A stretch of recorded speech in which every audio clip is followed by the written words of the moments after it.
hear those sleigh bells jingling, ding, ding, dingling too. It is December, everybody.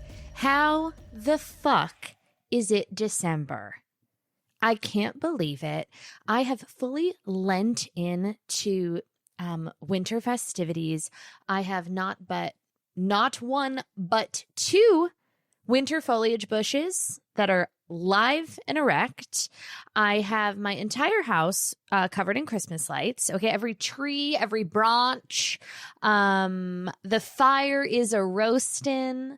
The labia is a toastin'. And we are just in the full throttle of the holiday time. And I'm just like, I feel like I'm not in a place in my life where I want to like guffaw at the cheer and the joy. And granted, it is on paper like the most depressing time of the year for most people. Like if you run the numbers and you crunch the statistics, it is a very lonely, isolating moment in time for most people, but not me. I got a vintage camcorder. Okay, I will never forget. Kyle Richards said to me 2 years ago, she said, "Your neighborhood reminds me of the Home Alone neighborhood."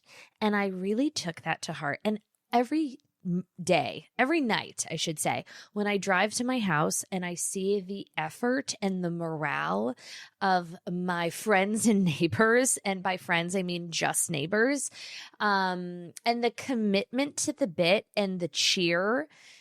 Jackie, who is she? You know what the craziest take that I get on the internet, and I'm so over the digital discourse of it all. I say it every week, but like truly we got so emboldened to say whatever the fuck we want to say to strangers. And I really don't care 99.9% of the time, but once in a while, if you hit me, during my luteal phase or whatever, and say something that is just so off base, it's not that it makes me defensive because it's true. It's just that I literally can't conceptualize how someone would come to that conclusion. A lot of what I get is like, wow, you must be so miserable. Wow, all she does is complain. She's miserable. I don't like to talk about it a lot because it's not lovely or tangible, but I'm literally so happy that sometimes I have to create arguments and friction in my home just to like bring me back down to earth, because at my core, I'm having the best time here on earth. And it's not lovely to say, it's not of the times. And I hate to even put it out there in the universe, because in the off chance someone's having a bad day and then they feel like shit, first of all, that's an internal thing that you've got to like reprogram, because someone else's joy should not impact your own joy. But that's a separate TED Talk. But I'm actively creating chaos just every few weeks, because I am at baseline so fulfilled and content that it scares me. And that's the truest thing I'll ever say on this podcast. So the take that I'm so miserable is wild. Now, if I sat here week after week for 13 years, thank you very much, boring you with the intricacies of my happy home life, downloads wouldn't be great. So instead, perhaps I'm untethered by these burdens because I'm able to sit here and scream for 48 minutes per week, at rapid fire. I'm able to purge myself. I get worked up about nothing, and then it's gone with the wind. Fabulous. You know what I mean? So those are the only comments where I'm just like, do they really believe that? Or are they saying that to make sense of their misery? I don't want to even know why. I don't need to break the fourth wall into a miserable person's perspective. But the long version of, or I should say, the moral of that long-winded, self-gratuitous story is that Jackie Schimmel is not miserable. Jackie Schimmel is leaning into the holiday season, and Jackie Schimmel is yelping. What do you mean? This weekend, purpose comes in all forms in all places. And this weekend, I found purpose by way of my local oyster bar. I had a calling from above, and I think it's what I was born to do. Now, if you listen to this podcast, you know I have only left one scathing Yelp review for my childhood teppanyaki restaurant that really just went so downhill. And it was a place similar to like a place of worship for me. When I was having a bad day, Jackie loves teppanyaki, okay? When I need a social reset, Jackie loves teppanyaki. When Jackie is in the throes of a menstrual cycle, Jackie loves teppanyaki. I want a white rice with the teppanyaki sauces, a ginger salad, and a dream, okay? And a maxi pad. That's all I need to just recalibrate. When Andrew goes out of town, when Andrew leaves me for dead on Saturday to go play the Madison Club, you know, I have no concept of golf, but Andrew has been floating. He had this tea time, okay? He had this bro day trip at the Madison Club. Madison Club. He's like, Jackie, we're playing the Madison Club. I said, Andrew, I don't care. I'm writing Yelp reviews. What do you mean? He's like, it's the Madison Club, Jackie. It's the Madison Club. I said, by the way, I don't know if it's one of those things we're not allowed to talk about. Is he going to get kicked out? I'm not sure. Is this like a San Vincent? Like, are we not allowed to talk about it?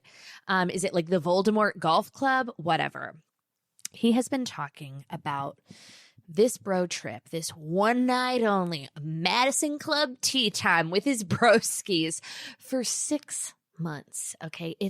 We're going to the Madison Club. I said, I don't know what that is. And I don't fucking care. He's like, it's a beautiful day out on the green. I'm like, oh my God, like who cares? So Andy went to go play the Madison Club. And on Saturday night, I had a beautiful day with Clyde. Okay, we went for a late afternoon baby chino cappuccino. We got a cannoli. We went antiquing. I said, Clyde, if you're a good boy and you don't touch anything and you let mommy just go do a peripheral lap around the local antique mart to just see if there's any sconces here before I go abroad and have to pay wild import fees for the new powder room bathroom sconce. My powder room that I redid, what was that, a year ago? With the honed Calicut herringbone floors, the antiqued mirror tiles with the white oak wainscoting, the floating honed marble vanity. I mean, it's so gorgeous. It's so sexy with the pink Pharaoh and Ball Pharaoh and Ball. Maybe it is a dead salmon. The pink ceiling. It's so Parisian. It's so perfect. It's so like vertigo inducing. But I have just temporary light fixtures in there. Like the sconces are wrong. The pendant is gone. I know it. I see it. I don't like it. But I really, really want to find a statement sconce. And I know when I see it, I'll get a little tickle in my pickle, but I haven't found them yet. So I said to Clyde on Saturday, I said, your dad's at the Madison Club, circle jerking his bros, over the 8th hole or whatever. 4. I'd love to club that man.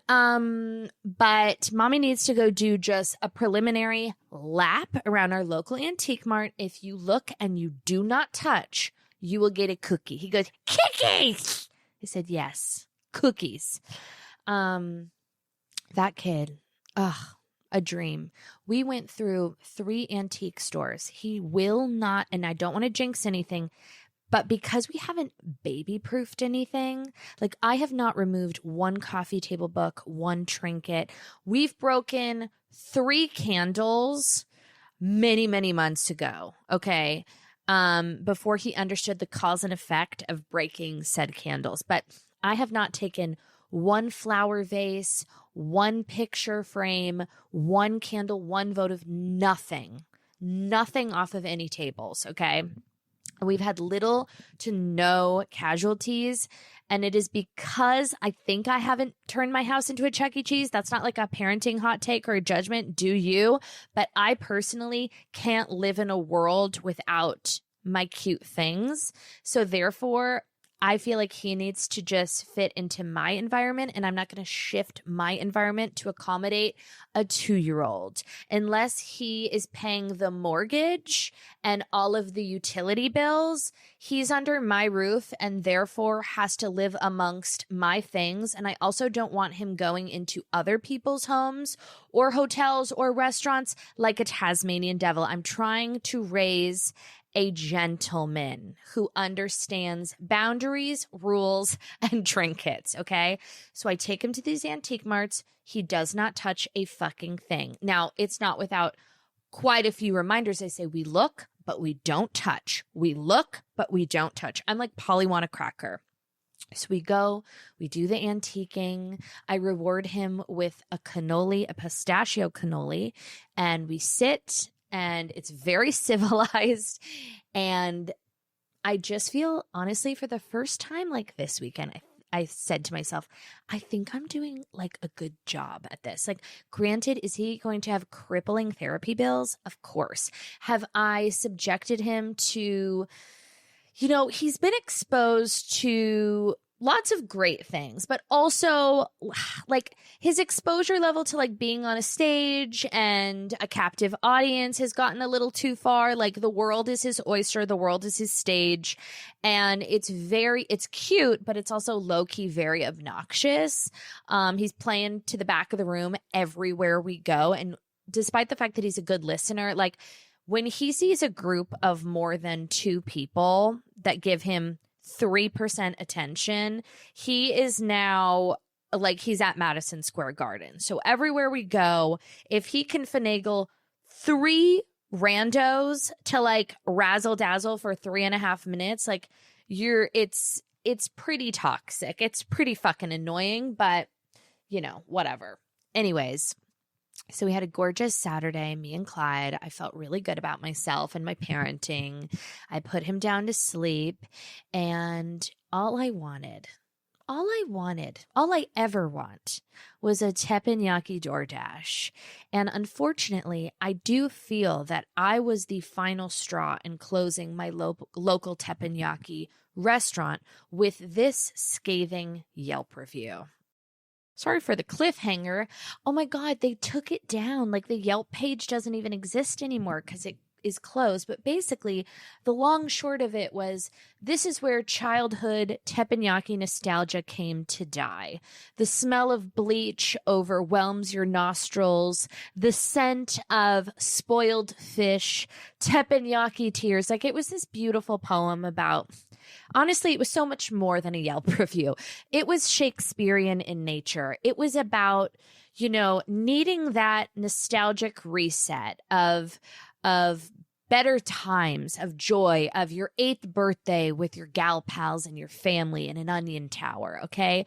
It was the camaraderie of the fried rice shaped in a heart. All of these moments in time that I spent at my local teppanyaki restaurant. And I remember just having a dark day and thinking, what would make me feel better? Let's saunter over to that local mom and pop teppanyaki restaurant and relive the golden days, okay? And when I sat down and I looked around, okay, it smelled of urine, of bleach, of like off-brand soy sauce, okay? Everyone was in a bad mood. There was a stench. The children weren't laughing or smiling. There was no hashaimose.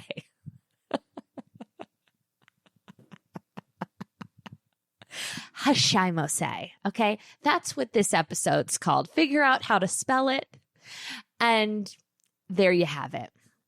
The haimoshe spirit had left the building, and in a moment of despair, I wrote this gorgeous, heartbreaking Yelp review that no longer exists on the internet. And I didn't want that to be my only Yelp fingerprint. Like, I didn't want that to be my memory on Yelp. And I thought, if I'm offering something negative, I want to also offer something positive, because last week I also went to another overpriced dining establishment, somewhat new. They spent a ton of money. It's a beautiful restaurant in a beautiful location. And the experience was deplorable. Now, before I realized that I'm sounding like a highly overprivileged cunt, which in many aspects is true, but nobody ever, you could not find anyone in any restaurant that would ever say that I was rude. I'm so overkill because I think that the way that you treat people in a service industry is how you live your life. And my biggest pet peeve in life is people who are rude to waiters, waitresses, flight attendants, people at the grocery store. Like, who the fuck do you think you are? Like, I swear to God, if I saw someone that was my best friend, okay, one of the closest people in the world to me, someone that I trusted, loved, and I saw them treat a waitress poorly, I would distance myself from them because I just think it speaks to a deeper issue and we cannot trust those people. If you ever go out on a date and it's your dream man, okay, and they're rude or short to a busboy, leave, because I promise you that is just the tip of the iceberg. How they treat someone, clearing dishes is how they will eventually treat you. Like, it's a character flaw and it's disgusting and I will not stand for it. So I'd just like to preface that. But I was at this restaurant and I was drafting the negative Yelp review in my head the minute that we walked in. We brought Clyde there. It was freezing. I said, they said we can only seat you outside. I said, that's fine. But if they could just turn the heaters on. Clyde is like shivering. We're literally standing with him inside for 23 minutes. Nobody came to turn that fucking heater on. Okay. It was so crazy. They were walking right by us. And I said, Andrew, the Yelp review that is drafting in my head will shut this place down. But I said, no, Jackie, it is December. We are in the holiday spirit. We're not going to do that. We're going to take all of this animosity and energy and we are going to put it into a positive Yelp review. So, true to form, every weekend we take Clyde to this local oyster bar. Okay. It's a great, easy restaurant. Everyone that works there is lovely. The service is great. The food is consistent. It's not fancy schmancy. I do find the crowd to be not great looking. The Sunday lunch crowd is a little aesthetically less to be desired from the naked eye. There's not a ton of beautiful people in the restaurant, which also kind of just makes me feel better. Like, I feel like we get to be the cute young people in the restaurant, which is just another bonus, just another cherry on the sundae. So we sit down with our favorite waitress, Brittany. Okay, she's the bartender. She's a waitress. She kicks ass. She is slinging cocktails, slinging conversation, putting up with the weirdos at the bar. She's just a superstar, okay? And I don't know, we were talking back and forth. We were like making jokes about Yelp reviews and I don't know, something. And I had that moment where I thought, you know what? Here's a gal busting her ass every fucking day, okay? Because she's got the night job at Mastro's and she's killing it here and she's just operating on all cylinders. And this is someone that needs to be appreciated, okay? And if the only way that we can publicly praise someone holding down the fort at our local restaurant is by way of Yelp review, then I'm going to have a martini and I'm going to give Brittany the greatest Yelp review of all time. And we were making a joke and I said something to her like, that's going to get you 5 stars on Yelp. And she's like, yeah, the people at this restaurant, like, they take those Yelp reviews very seriously. And then it was as if I heard Jesus whispering supplely into my ear, being like, Jackie, this is your moment. I have the gift of gab, okay? I have the gift of just a creative purge, and I was called to celebrate Brittany by way of Yelp review. So last night around 8 p.m., I wrote 2 Yelp reviews and I'd like to share them with you. They're kind of, they were more of rough drafts, but I got trigger happy and I just press upload. I wish I could have workshopped them a little bit more. These were like written in about 30 seconds, but I do feel like they send the message. I don't really do free plugs for local restaurants, but here's one. Jackie writes, 5 stars, okay? Some spell lure, L-U-R-E. The restaurant is called Lure, okay, just in case you're a little bit stupid. Some spell lure, L-U-R-E, but I spell it B-R-I-T-T-A-N-Y. What salt is to the ocean, Brittany is to lure. Her attention to details, customer service, jovial spirit, and enthusiasm for the aquatic fare are the sole reason we dine at this establishment. She is assertive, charismatic, and knowledgeable. In a world of fish of the days, rotating oysters, and seasonal specials, Brittany is my catch of yesterday, today, and tomorrow, and should be celebrated as such. Sure, the fresh bread is nice, the tuna poke bowl fresh, and the key lime pie delectable. But Brittany's restaurant morale is by far the best thing you will have at Lure. Thank you so much. Thank you so much. There was a lot of double entendres, like the sole reason we dine at the establishment, like the Dover sole, if you get it. The aquatic fare, Brittany is my catch of yesterday, today, and tomorrow. That's like a catch of the day thing. There was a lot of fish jokes in there, but that wasn't enough. You know, I felt like I didn't really nail it. So then I posted a second one, which was an acrostic verse. Also, I'm not sure if this is how Brittany spells her name, but I needed more letters. So this just was the one that this spelling worked better for my personal writing style. An acrostic verse for Brittany. B, beware of perfect service. R, ready to take your order. I, informed on the menu. T, tenacious and hardworking. T, the heart and soul of Lure. A, attention to detail. N, no notes. Y, you're lucky to have her. If that doesn't give her a raise, I don't know what will. So I'm in my Yelp era, and bitches better watch out, okay? You better watch out. You better not cry. You better not shout. I'm telling you why. Jackie Schimmelhaus is yelping. Doo-doo-doo-doo. This holiday, okay, while others are chasing the rush, find your sense of calm with Peak. Peak is a luxury wellness brand powered by rare plants and cutting-edge ingredients, offering the perfect remedy for the season's hustle and bustle. Their science-backed botanicals, minerals, and vitamins support metabolic function, immune health, sustained energy, and radiant skin in this festive season of joy. Choose serenity as the ultimate luxury with Peak. Peak is proud to introduce Sun Goddess Matcha, an organic ceremonial superfood blend that redefines your daily ritual. Crafted from the purest tea leaves, it provides a smooth, sustained energy for a calm mind and a radiant glow. I don't even need to read this copy, bitches, okay? The Sun Goddess Matcha is to Jackie Schimmel what salt is to the ocean, what Brittany is to Lure Fish House, okay? I love this Sun Goddess matcha. It is the only matcha that I will ingest in my body. It is clean. It is pure.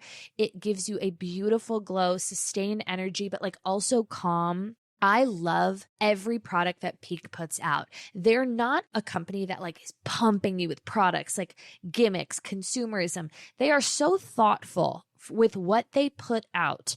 I am so obsessed with their hydration, the RE fountain, the BT fountain. I have it all packed on my trip, okay? I have a full bag of Sun Goddess matcha because I drink it all day. It is the only way that I consume water. You're going to feel smooth. You're going to feel focused, okay? Your skin is going to look firm and bright. You're going to be glowing.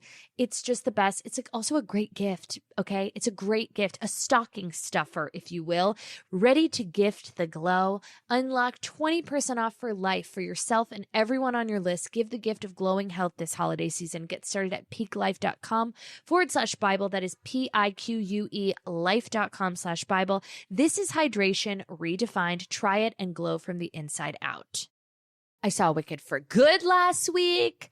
I loved it. I feel like reviews are kind of 50-50. It's definitely like darker in themes and tones than the first Wicked, but like, did I cry? Obviously. And I really think, and I know this is like a lukewarm take because everybody's been saying this, but I feel like Ariana Grande gave such levity and dimension to Galinda. And I think that she really like stepped it up and she's playing with the big boys. Like, this is not just like a Disney girl who can sing. This is a Disney girl who can fucking sing and who can fucking act. I thought she was wonderful. Like, that's some big girl acting. And I'm also not, people have asked me in the DMs, the DMs. Jackie, who makes that white t-shirt? I don't know. Jackie, Paris itinerary. No, do your homework like the rest of us. Oh, my favorite DM that I received yesterday. Okay, I just posted a simple picture of a drink trifecta. I had a cappuccino, an iced matcha, and an Erewhon juice, okay? Andrew's like, can I get you anything, honey? I said, Madison Club. I said, you sure can. I'd like a decaf cappuccino with almond milk and a stevia. I would like a shaken Peak Sun Goddess matcha, no sweetener, no milks, over ice with a pink plastic straw. And I would like a Heavenly Greens juice from Erewhon on a silver tray delivered ASAP. Thank you so much. And I posted a photo and I said something stupid like putting Andy to work. Dumb. And I got 2 DMs about my ice. Someone goes, Jackie, your ice is tragic. Ew. And then another person wrote, ew, are you poor? What is that ice? And it's moments like these where I think, if I could find their location, okay, and it was close, like I'm talking like 20 minutes or less. If I knew that someone wrote me a DM and they lived somewhat close, without blinking, I would get in my car, okay, tits ablaze, like in my pajamas, looking like Temple Grandin. I would drive over to their house. I would knock on their door, okay? A kid would answer. Hello, ma'am. I'd say, hi, is your mommy home? They'd say, yeah, 1 second. Mom, Temple Grandin's here. And I'd look her dead in the eye. I'd have a screenshot of the DM, and I'd just say, what's wrong with you? I'd look at them, I would be cool, calm, and collected. I'd say, what did you mean by this? And they'd be like, oh, I was just saying your ice. Can I come inside and see what your ice looks like? Could I please look at your ice? What type of ice would accommodate you for me to drink my iced matcha in my home? What kind of ice would you like me to have, Katie? What kind of ice do you have? Why are you looking at what kind of ice I have? Which, by the way, if we're going to be cunty about it, my ice came from a panel-ready Sub-Zero refrigerator, okay, with custom cabinetry and unlacquered Baldwin pulls, okay? That fridge costs to $18,000 for that fucking fridge. So the ice is just fucking fine, okay? What was I saying? Oh, Wicked was great. I loved it. A lot of people have asked me to address, Cynthia Erivo and Ariana Grande's like bodies because everyone's like, they're too skinny. I will not be participating in that. I just don't. Yeah, I don't want to at all. And I saw this TikTok of being like, talking about someone being too thin is not the same thing as body shaming because it's a health situation and we have to think about children who see that and then it's normalized and celebrated and it leads to greater issues. I'm not the person that's going to tackle that. Yeah, I'd like to be skinnier. Speaking of toxic. I mean, I've got a 95-year-old grandma who's still very actively taking water pills before, big family gatherings because she's trying to stay fuckable. So I don't know. I'm going to be in Paris shoving French butter down my throat. So I don't know. I'm not the right person here. But I thought Wicked for Good was great. I shed a little tear. I do think it's not as packed with as many like Notorious musical numbers, it's definitely heavy. Like, Elphaba and her sex sweater to die for. Unbelievable. And I liked it. I loved it. I saw it in the theater. I had a Diet Coke. Oh my God. Good news, guys. I am, how many days? 5 days sober from caffeine-free Diet Coke. I have not had one in 5 days. I am trying to curtail it. I had this moment where I realized that I have had a Diet Coke every single day for the past year. And if you do the same, congratulations. Love that for you. But I would like to cool it for a bit. I feel like I do drink the caffeine-free Diet Coke, which I feel like is somewhat better, but I'm trying to just take a break so that I can go to Paris and have my afternoon 3 p.m. like Diet Coke and just enjoy myself. But I was getting a little crazy. Madison Club. Fucking loser. So I saw Wicked. That was exciting. I also saw a news report from the New York Post. Can we call that a news report? I don't know why I said that. The New York Post reports that experts advise that we ask babies for consent before changing their diaper. I advise that you die in a fire. Anyone that co-signs on that, that's the most ridiculous thing I've ever heard. Listen, I had a friend a while back. Okay, very distant friend. She'll never hear this. She'll never see this. This was like maybe 7 years ago. She said that from the day that her child was born,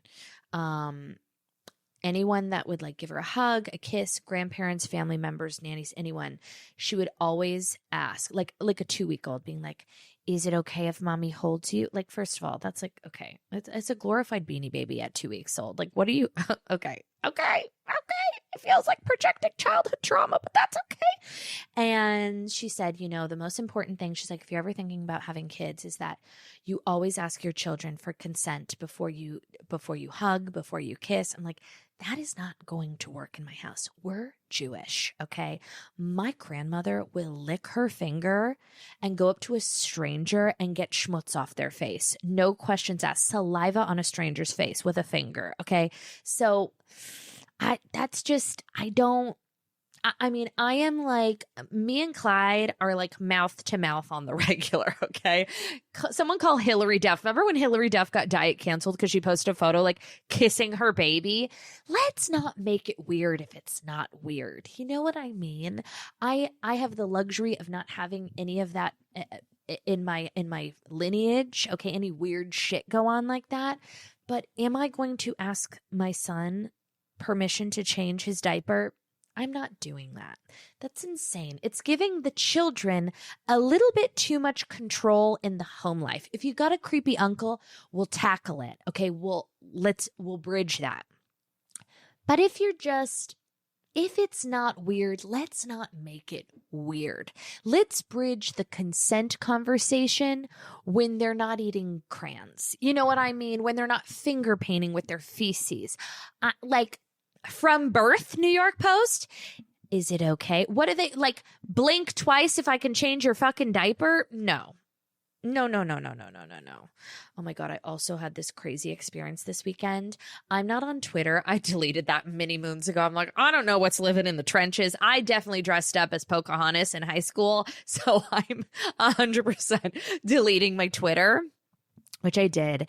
And honestly, the truth is there's nothing there. Like anything, I've said the worst things recently. It wasn't in high school. I had ASB on my side. I was running for student council. You'll always roll a gimmel when you vote for Jackie Schimmel. I was in politics in high school and middle school. So I don't really worry, but I just deleted Twitter so long ago because I just didn't want to fucking deal. Then it moved to X. I couldn't figure it out. I'm like, whatever.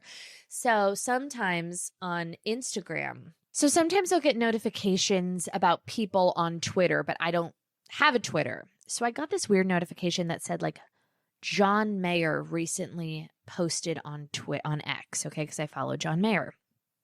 And in a stupor, I thought that it said that John Mayer started following me. And when I tell you that I gasped and I got a little butterfly in my stomach. Which I immediately told Andrew. I'm like, Madison Club. I said, oh my God, it's happening. He's like, what? I'm like, John Mayer followed me on Instagram. He's like, really? And I'm like, oh, bitch, you make one wrong move, okay? And my body will be his wonderland. I don't know why. I've said it a million times. I know. I can't say that I would be into John Mayer necessarily. I'd have to temperature check it. But I know after reading Jessica Simpson's book that he would be obsessed with me, only based on what I've read in Jessica Simpson's book. I know it. I know it. I know it. I know it. Okay. I would have zero, there is not a doubt in my mind. Okay. You want to tussle? You got your girl. You want to verbally altercate for sport? I will run circles around you. Okay. I have musical intel. I'm creative. I'm hilarious.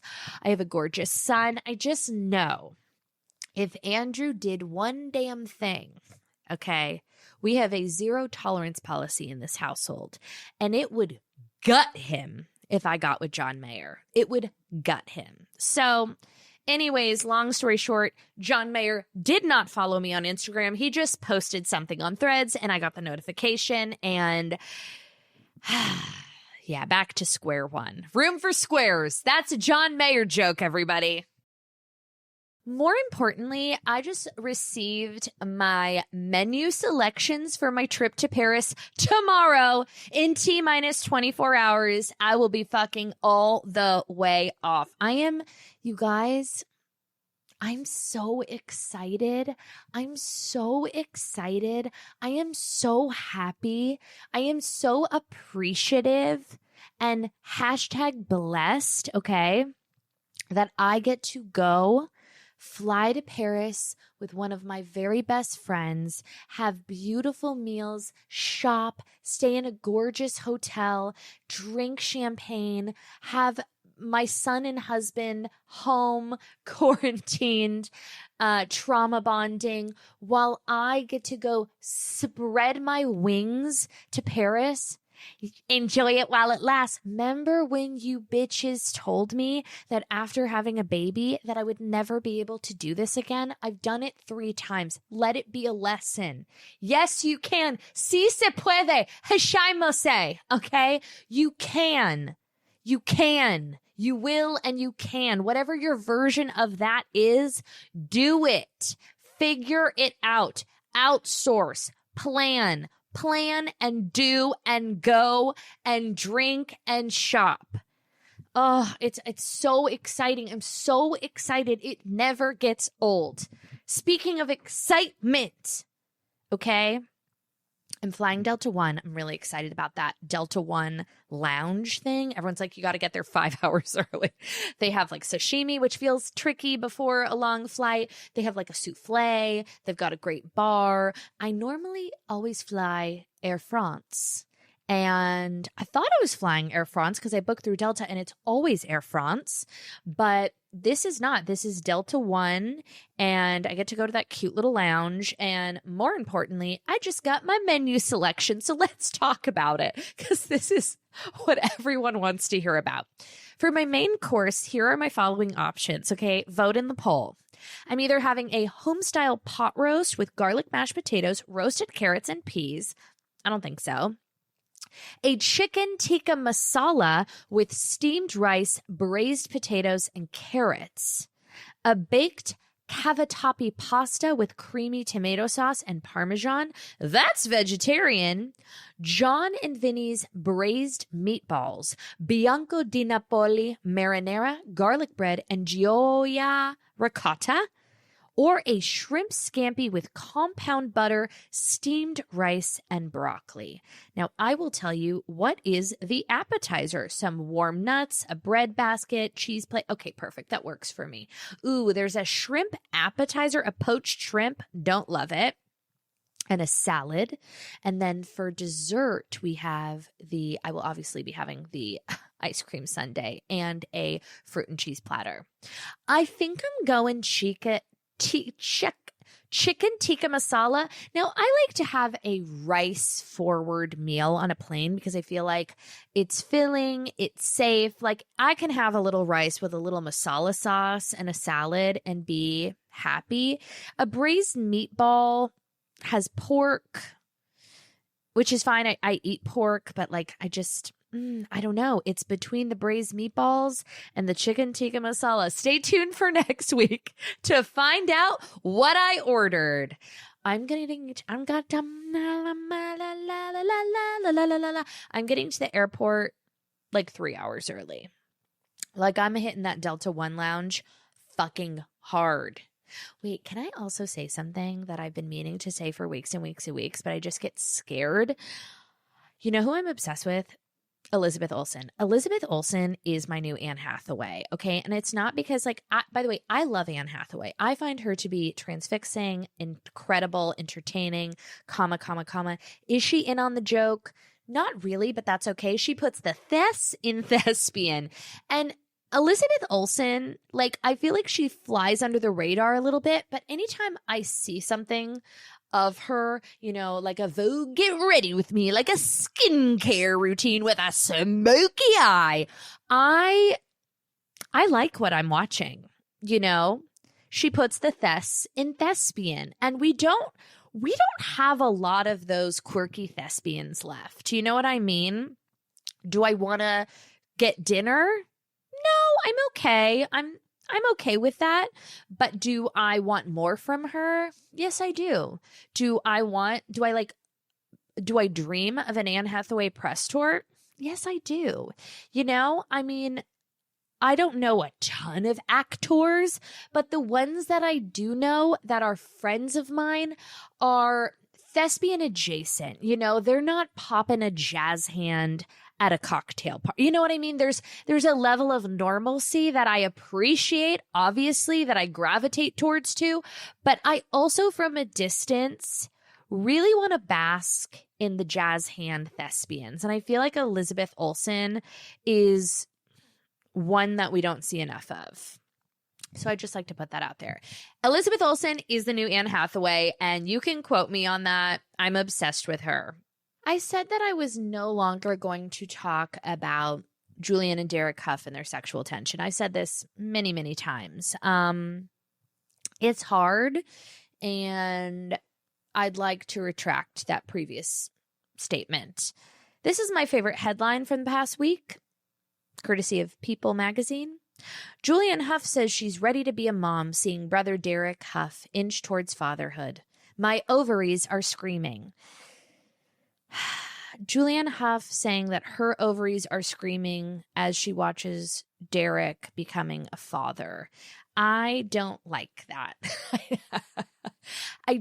I understand if we zoom out that maybe it could be explained that seeing him become a dad makes her want to become a parent, and that her ovaries. I don't like the language. And People magazine, we see each other, because I know what you did there with that headline. By the way, every news outlet is doing the same thing, okay? They're doing it in a more roundabout, journalistic way, but we're all putting the same puzzle pieces together, okay? It's getting a little bump and grindy. It's Scissor Sisters. I started the movement, once again, Don't want credit for it, obviously, but you heard it here first. I don't like that. Now, hindsight being 2020, do I feel like I made a huge misstep in not dressing me and Clyde as Julianne Hough and Derek Hough? Yes, I do. I have regrets. Next year, somebody somewhere slide into my DMs, compliment my ice, and then please remind me next year to be Julianne and Derek Hough, okay? For Halloween with Clyde, because I feel like our sexual tension will really pop off the pages and translate beautifully, and everyone will know exactly who we are. Thank you so much. I did a very sad Ask Jaquie Anything prompt on Instagram because I'm just like running out of things to talk about, because all I'm thinking about is butter, baby. Butter and my Yelp review career, my late in life Yelp review career. So I've received not too many questions, but I'm just going to rapid fire through them. Will you smoke a real cigarette in Paris with Heather? I am going to actively try. My truth is that I don't love a cigarette. It really grosses me out, and it makes me cough, and it hurts my throat. I smoked one cigarette when I was 19 years old at a party, and my cousin Shelby saw me smoking a cigarette. Her mother passed away from lung cancer. So I think that was really fucked up of me. And which, by the way, you can get lung cancer even if you don't smoke. It's not always the thing, but whatever. Maybe we cut that out. No, we won't. Shelby won't be mad at me. She looked at me and she was like, "What the fuck are you doing?" And that jilted me to my core. Haven't smoked a cigarette since. Although, did I smoke a spliff with a reality television star? Have we covered this? I did. I smoked a spliff when I was like 23, which is it called a spliff? Am I aging myself? It's like half marijuana, half, oh my God. It's half marijuana and half nicotine. And that really did me under. So I will try to smoke a cigarette with Heather, but it's probably going to be a fake cigarette for me. Would you ever do something in reality television? No, absolutely not. What would you do if Andy asked you for a blowjob at 10 p.m.? At 10 p.m.? What am I, a meth head? No. 10 p.m., I'm foaming at the mouth. I'm dead asleep. Okay, that's a crime. That's a felony. That's a crime. I would be incoherent, so absolutely not. How to travel to Paris if you're poor. I traveled to Paris while I was poor many a time. The caveat would be that I was freeloading off of Andrew while he was working in London. So all I had to do was like take a train ride. And I did go to Paris when I was poor. When I was 18, I went with a friend, like as a high school graduation, like Euro trip. And we stayed in a youth hostel in Montmartre with one bathroom in the whole hotel. And I mean, if you saw like bars on the windows, so unsafe. It was a different time. My parents just like sent me with like a dream and a MapQuest folder. You know what I mean? Like the fact that they just let me go and I had $200 that I had saved up like in a debit card and nothing else and no Google Maps, like nothing. I lived to tell the tale. We took the metro. We went to the Prixie Fixie meals. We kind of only went to restaurants that offered like a set menu for like €8. And I mean, honestly, going to Paris poor, it's not super fun, but you can do it. I mean, it's the most beautiful city in the entire world. You buy a bottle of wine, you go sit by the river, you look at the lights. That's what we did. We would get like a cheap bottle of wine, some bread and cheese from a market, and we would sit on the river, watch the Eiffel Tower for hours and just walk around, take the metro, and you know, that's how you do it. But it is significantly more fun to go when you got a little wiggle room with the finances. That's, you know, it's not lovely to say, it's not of the times, but that is the truth. And anyone that tells you differently is a fucking liar. Which designer crossbody bag would you buy? Medium size. I'm not a huge fan of the crossbody bag, okay? I like a bag that if you, in a pinch, need to make it a crossbody. I love the Bottega Andiamo bag, okay? It is not, it's a shoulder bag, it's a top handle bag, but if you need to pop it over to your left hip and work it like a crossbody, you can do that also. But through and through, I'm not a crossbody person. I have like a Bottega cassette bag that's a proper crossbody for concerts, and I have like a mesh Gucci crystal bag that comes with a gold long chain that I also wear to concerts here and there. But I don't like a crossbody bag, if I'm being honest. Cons about Paris, it's fucking expensive as hell. It's fucking expensive. And also, like, if you're going for weather, you're not getting weather. It's going to be cloudy. It's going to be cold. That's a vibe for me. I like it. But yeah. What is something that you think is overrated? Oh my gosh. So many things. Something that is super overrated. I feel like wellness is overrated to a certain degree. I think it gets like really lost in the minutia, and we're just like, it's becoming like a level of consumerism. Jackie, drink every time you say consumerism. It just feels like there's too many tips and tricks and things, and I think we should probably just like listen to our bodies and dial it back a bit. I think like going simple is kind of the way. Overrated, like Uggs. I don't really like Stanley cups. Do I have one? Sure. Labubu's I think is insane. Ooh, I have a really good one, but I'm gonna save that. What do I get my annoying mother-in-law for Christmas? Oh, that must be nice, Maddie. My mother-in-law is dead. One less present under the tree for Chickweed. Everybody's fucking dead. What do you get your annoying mother-in-law for Christmas? Like, get her a nice candle. I don't know. An olive oil. I don't know. I don't know. My mother-in-law is dead. Okay. Jesus. Non-negotiable makeup item. Bronzer. You need a bronzer. You need also blush. Blush is underrated. I don't know who put the hit out on blush, but we need a little flush. We need a little color. You want to have like a little something in the skin.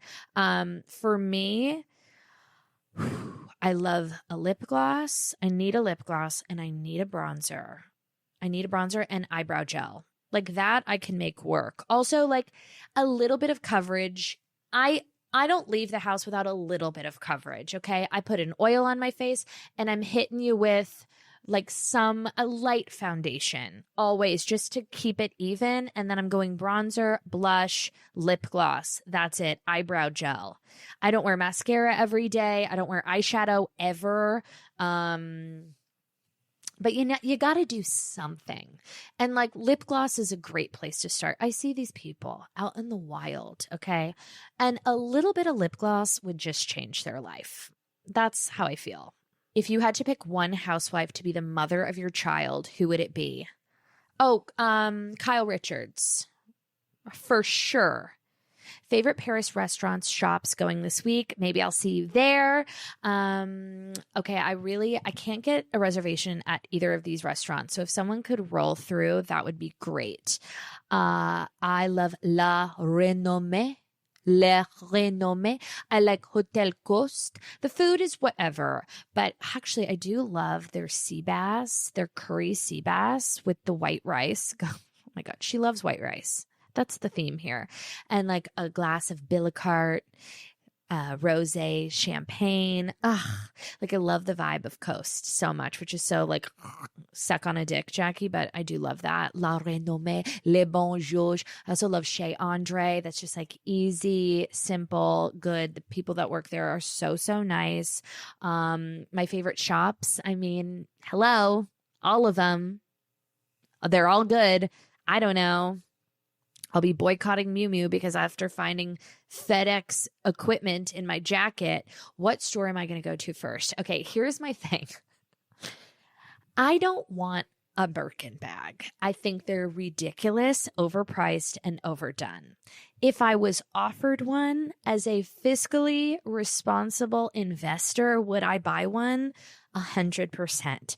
Do we think that I even have a 1% chance of securing a leather appointment?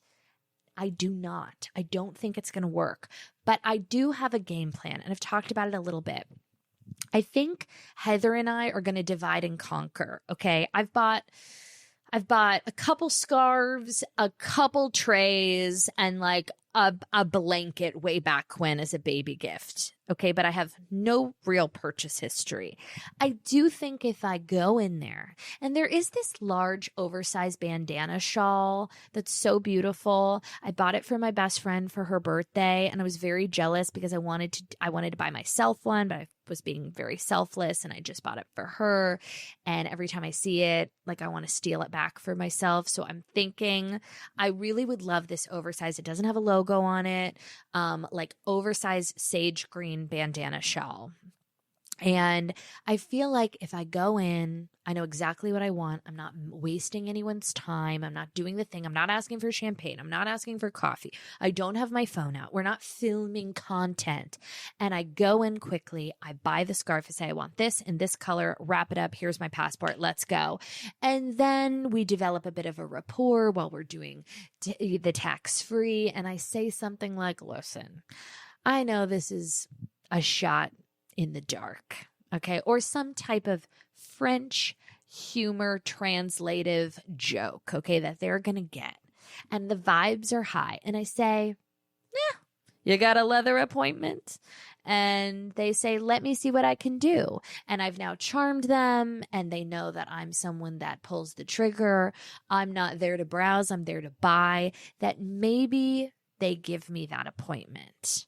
And that's something you're just going to have to stay posted for, because I would like the experience. I like the challenge. I think the marketing strategy is disgusting, but also genius. You know what I mean? So that's my first stop, is going to be to get that bandana shawl, because I do need something to warm thy neck. And then there's also, what else did I want to get? There's like a bag, and then there's also a jacket. I need a long black coat, or some type of a long coat with a shoulder pad. And then I also need a puffer. I need a longer puffer jacket, because the one that I have with the hood, it's too small on me now. It's like a cropped puffer, and I need something that is a little more substantial with the puff to match the puffiness of my midsection and my face. There's a theme. I will leave you with that cliffhanger. I will be back next week recapping my Parisian gallivants, and hopefully I don't get sex trafficked so I can live to tell the tale. You're going to figure out what I ordered for dinner, if I got my leather appointment, and if I got sex trafficked. That's what we call a tease. See you next week. Love you. Goodbye. Or shall I say, au revoir. Goodbye.